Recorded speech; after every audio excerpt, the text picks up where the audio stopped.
Yo, mambo vipi, ni aje mfuatiliaji wangu wa nguvu wa Flow Updates, Flow habari. Mimi ni Flow Winvitus kwenye kipaza na hii ni Flow Updates. Cha msingi bana, usisahau kusubscribe, kubonyeza alama ya kengele, usisahau kucomment, kulike, kushare, vyote utavipata kutoka hapa akaunti ya Flow Updates, Flow habari. Kwa michezo, kwa burudani, siasa na uchumi, zote tunakuletea. Bwana, wiki ya kuimaliza Mei 2025 imekuwa ni ya moto sana kwa masuala ya kiburudani. Yaliyojiri ni mengi, yaliyojiri na kubamba ni mengi sana. Sasa leo tumekuletea jipya kuhusiana na yaliyojiri katika wiki ya kuimaliza 2025. Yapi hayo? Ungana nami mwanzo mpaka mwisho utapata kuyajua.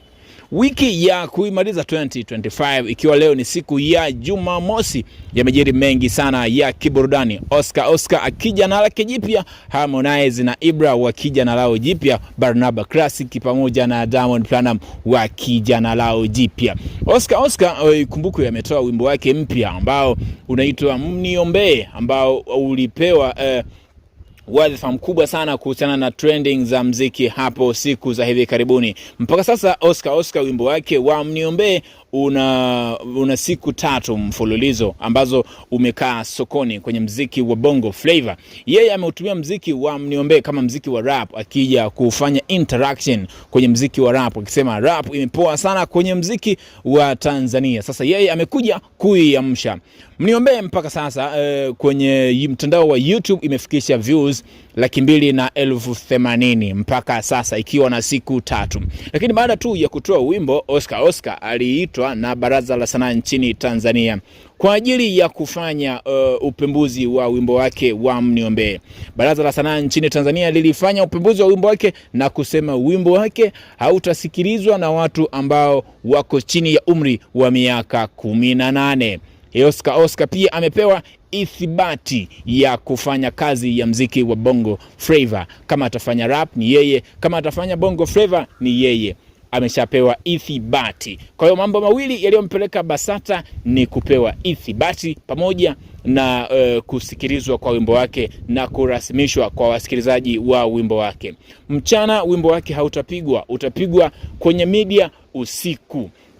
Na wasikilizaji, kama ilivyo ada, watu chini ya miaka 18 hawatapaswa kusikiliza wimbo wake Oscar.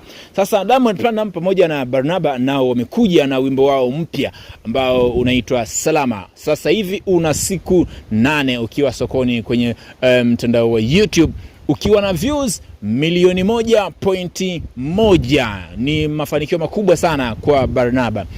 Wimbo wake pia unakimbiza kwa streams kwenye mtandao wa Spotify.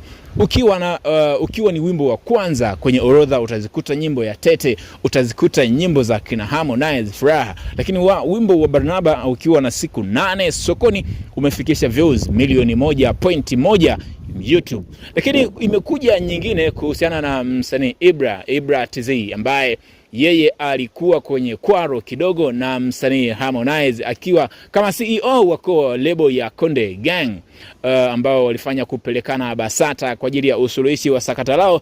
Ibra kuvunja mkataba ilikuwa inamdai kulipa kiasi cha shilingi bilioni 1 za Kitanzania. Sasa sakata la Ibra pamoja na Konde Gang kwa siku ya hapo jana limetamatishwa baada ya Ibra kuonesha tabasamu bashasha kabisa, akionyesha kufurahi kutokana na sakata lake kuisha vilivyo. Limeishaje? Ibra mpaka sasa yupo huru kufanya kazi yake ya mziki akiwa kama msanii anayejitegemea kutokana na sakata lake kutamatika.